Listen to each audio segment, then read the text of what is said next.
একটি স্বরচিত কবিতা। নির্বোধ। বোবা ঠোঁটে স্বপ্ন নিয়ে বসে আছি আইনস্টাইনের আড্ডায়। থিওরির সূত্রপাতে শয্যাশায়ী আমার কৌতূহল প্রবণতা। আইনস্টাইনের থিওরি অনেক গভীরে নিয়ে গেছে বাকিদের। শুধু আমি বসে বসে গর্ব অনুভব করছি, আর বাইরের রঙিন বাতাসে পাখি ওড়া দেখছি।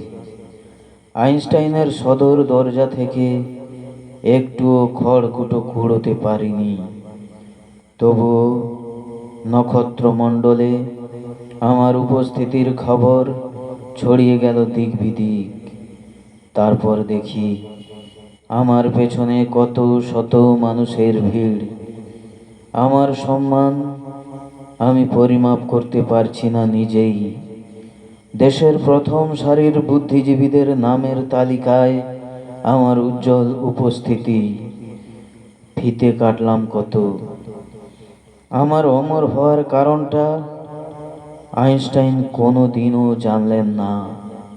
আমার নির্বোধ উপস্থিতি ছিল ওর সারা জীবনের মনে রাখার মেমেন্টো।